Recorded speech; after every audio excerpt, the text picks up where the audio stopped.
반갑습니다. 부동산 투자 여행의 박일입니다. 모두들 다 설 명절 잘 보냈습니까? 오늘은 설 연휴가 끝나고 날씨가 제법 쌀쌀한 것 같습니다. 자, 오늘은 여러분들께서 언론이나 어떤 책을 통해서 많이 들었겠지만은 산지에서 자연휴양림을 어떻게 만드는지에 대해서 말씀드릴까 합니다. 한마디로 그냥 산을 소유만으로 소득을 기대하지 마시고 뭔가 부가가치성을 올릴 수 있는 방안을 찾아야 된다라고 저는 생각하는 의미에서 자연휴양림과 다음 시간에 산지에서의 물류단지 만드는 것에 대해서 말씀드릴까 합니다. 많은 사람들이 산에서 건강을 찾고 저렴한 가격으로 레저를 즐기기도 합니다. 잘 아시겠지만 우리나라의 전국토의 65%가 산지입니다. 이처럼 산림 자원을 육성 보호하고 국민 건강과 복지 차원에서 활용하는 방안은 여러 가지가 있습니다. 그 중에서 자연휴양 문화시설의 대표적인 것이 바로 자연휴양림과 수목원입니다. 이 외에도 청소년 수멸이라든가 또는 유소스텔이라든가 산촌 마을의 조성이라든가 전통 마을의 육성 등도 있습니다. 아울러서 근래에 잘 아시다시피 수목장에 많은 분들이 관심을 가지고 있는 것 또한 사실입니다. 자, 자연휴양림은 여러분들도 잘 아시겠지만 규모가 상당히 커야 합니다. 나아가서 규모가 크다 보니까 자연적으로 조성 비용도 많이 들겠죠. 따라서 국가와 지방자치단체에서 조성 운영하는 것이 대부분입니다. 그러나 산을 크게 가지고 있다거나 이런 개인이라든가 또는 민간 법인도 물론 만들 수는 있습니다. 잘 아시겠지만 2006년도 8월 29일부터 산림문화 휴양에 관한 법률의 규정에 의해서 자연휴양림을 적용받도록 되어 있습니다. 물론 이 법률에 관한 예규로는 자연휴양림 조성 관리 및 운영에 관한 법률도 있습니다. 자, 그러면 먼저 자연휴양림을 어떠한 산에다가 지정할 수 있느냐?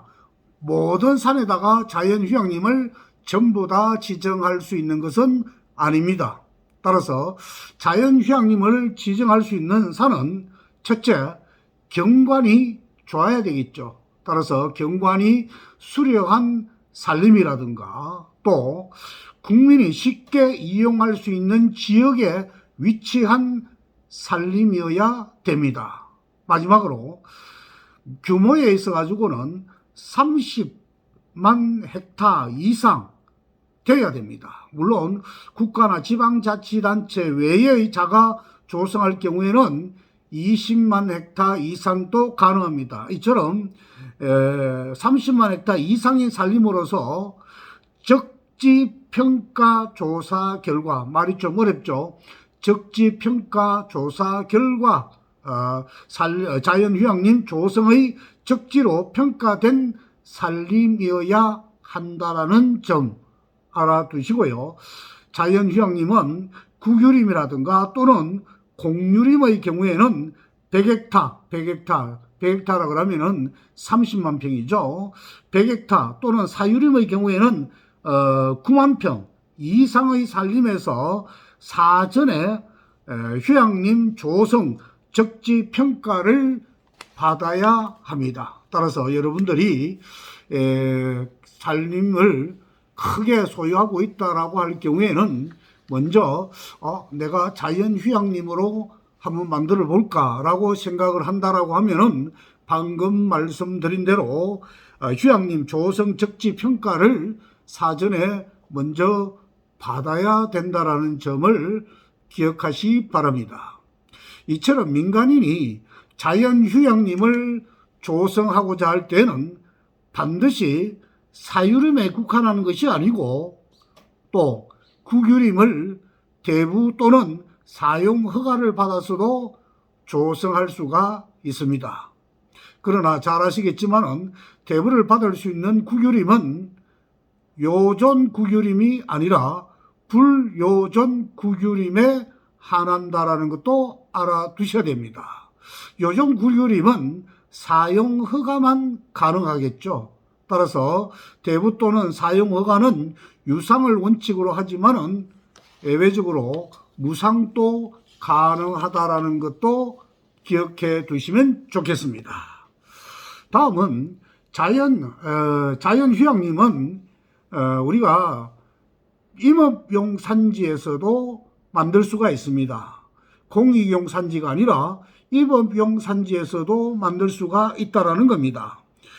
자, 자연휴양림은 수목원과 함께 임업용 산지는 물론이고 공익용 산지에서도 조성할 수가 있습니다.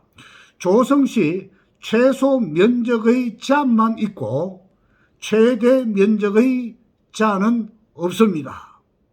자연휴양림을 조성할 경우에는 산지관리법상의 산지 전용 신고를 한 것으로 의제가 됩니다. 나아가서 대체산림자원 조성비가 100% 면제가 됩니다. 아울러 산림청장은 자연휴양림을 조성하는 자에게 그 사업비의 전부 또는 일부를 보조하거나 융자해 줄 수가 있습니다. 이처럼 자연휴양림의 사업계획 작성이라든가 조성공사 운영에 관하여는 산림조합중앙회에다가 위탁할 수가 있습니다. 산림사업법인도 조성을 할 수가 있다라는 점을 알아두시기 바랍니다.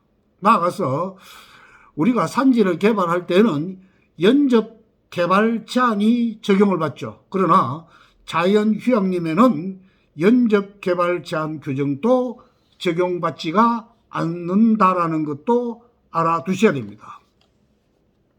자, 그러면은 자연휴양림 안에 설치할 수 있는 시설은 과연 어떤 것이 있는가? 여러분들이 한 번쯤 자연휴양림을 가보신 적도 아마 있을 것으로 생각합니다.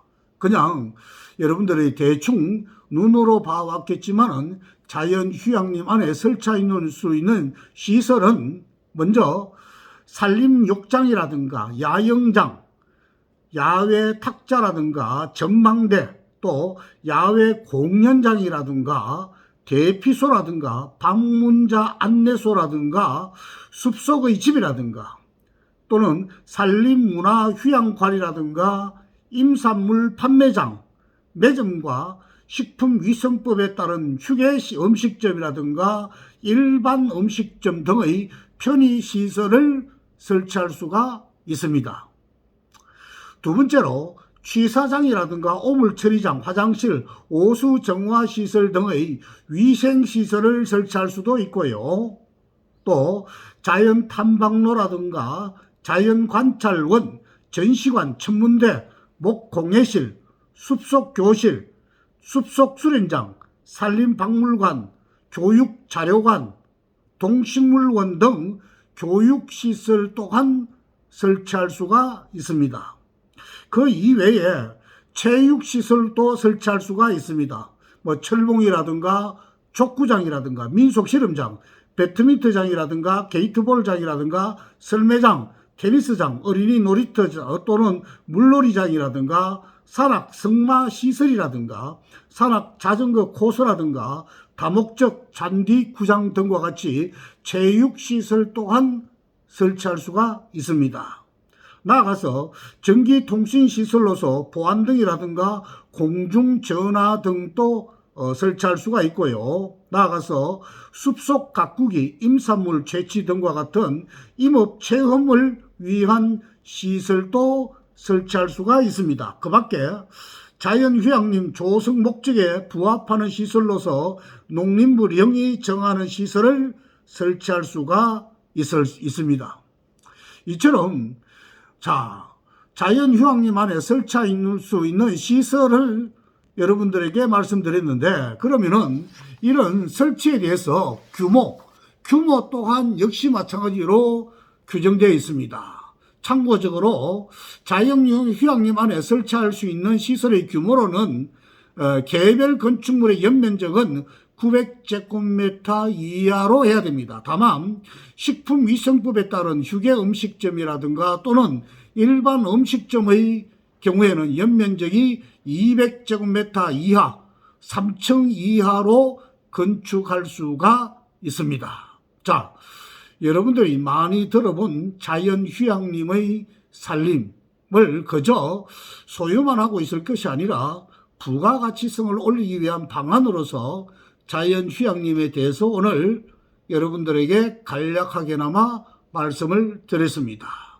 이처럼 그저 이제 살림을 소유하고 시세 차익만 노리는 것이 아니라 우리 주변에 보면 아직도 살림을 갖다가 그저 시세 차익만 노리는 경우가 많다는 점에서 여러분들 살림 소유에 대한 이용 방안을 한번 좀 깊이 생각해 보는 것은 어떻겠습니까?